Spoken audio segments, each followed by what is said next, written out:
done up through the roof of my mouth all the way up to the brain stem back here that gives me a photographic memory. And I have calcium blocks around the pineal gland that seem to be perfectly spaced and even, and it's very, very curious. The doctors can't seem to come up with a reason for that. I have been programmed to be anorexic, to be bulimic. For the government programming, since I was also used by this the government in this country, I was programmed to cut my arms if I started to remember, which I was punished for by the Illuminati, as I was not to have these marks upon myself. I was made to eat my own feces as a little child. I was made to drink my own urine. I was not allowed to go to the bathroom. I was placed in a sensory deprivation tank. I had my shoulders, my knees, my toes, and my fingers, my elbows dislocated and then put back into place when they wanted me to be traumatized. I've repeatedly had phone calls of tones coming over my phone, and tones that you can't make by pressing telephone buttons, tones that sound like sonar sounds from a submarine, tones that sound like they were made by some type of instrument. And I have had directed energy used on me, ELF, low-frequency electric waves used on me, microwave energy, and this in turn has created two different, would hear one tone in one ear, one tone in a different tone in the other ear. It creates a third tone. They're called tritones. They change the electrical activity of your brain waves and to put you in the state they want you in. I have been programmed to run through red light, thinking it's green. There's been a lot of programming done around my children. They've used my children against me. And it's a very painful subject with me. To know that this is happening to my children. The same thing that's happened to me. It's easier, I don't know if I can make people understand this. It's easier for me to have, okay, I can handle that I went through this. And what I want most is to expose these people because of what they're doing to children all over. But they're doing it to my children too. And my daughter believes I've abandoned her. My son believes I abandoned him. And they don't have hope when they're children. They don't have hope when their mother's taken away from them and they're told that their mother just left them.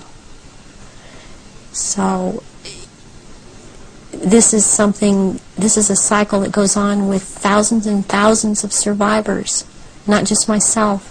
And this is how they perpetuate it if there is a parent that's protective that believes and has found out this is happening.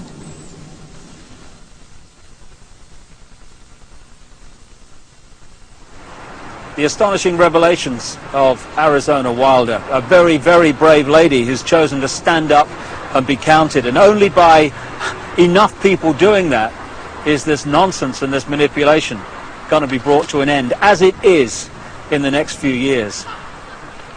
Well, we've come to the end of our little tour of the centre of global control, and we're here now outside the Houses of Parliament in London, the so-called mother of parliaments, because of course it has provided the blueprint for so many other so-called democracies all around the world.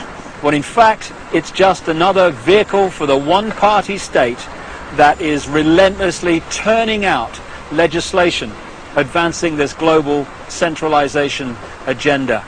Not a place of democracy at all, a place for legislating the agenda into reality. Well, you've heard the information and possibly read it in The Biggest Secret at greater length also. The question is, what are we going to do about it? That's entirely up to you as an individual and me as an individual. As someone once said, what you think of me is none of my business, and it's not. This is just information, make of it what you will.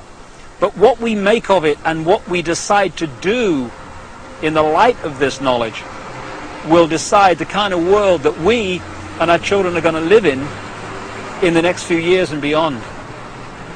The Chinese have a word that means at the same time both danger, crisis, and opportunity. And that's the situation we're in now. Yes, there's a crisis.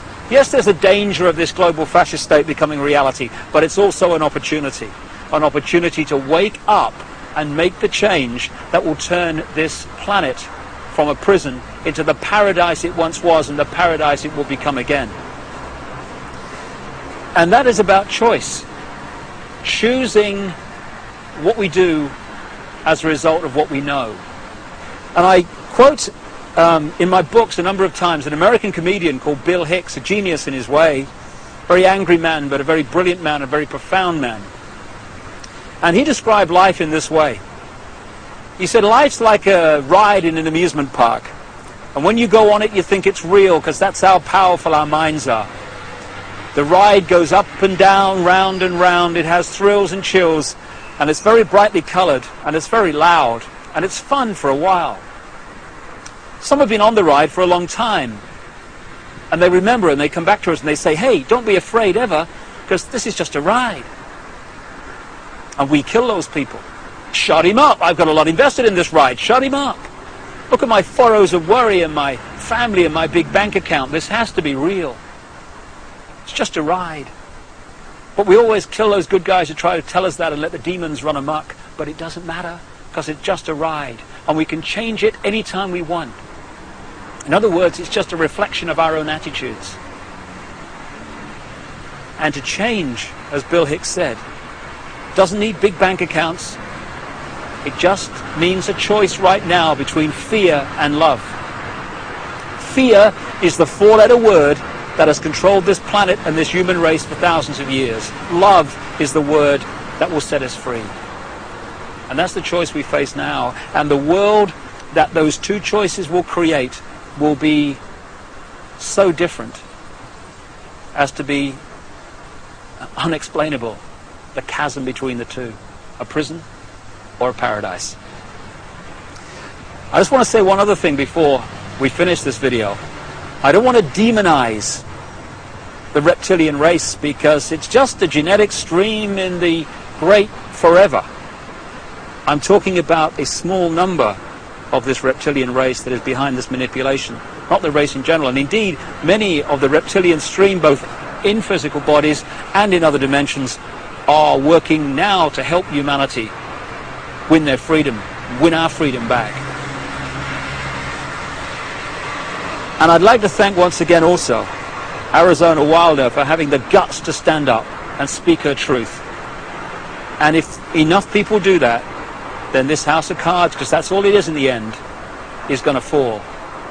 And I'd like to thank also my friend Brian Desborough for helping Arizona and for his own commitment to truth.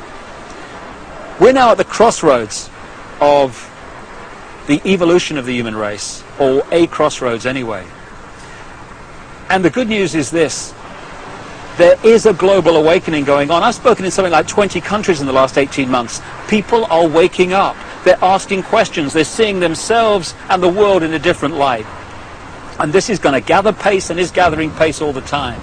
And it's this transformation of human thought and perception that is going to bring the change that we dreamed about for so long. Dreams are merely imagination which can be made reality if we're prepared to do what is necessary to achieve that. That's the challenge we face now. It's a wonderful, wonderful time to be alive, and we're all privileged to be here to play a part in setting this world free for the first time in known human history. From the epicenter of global control, but not for very much longer. Thanks for listening. Goodbye.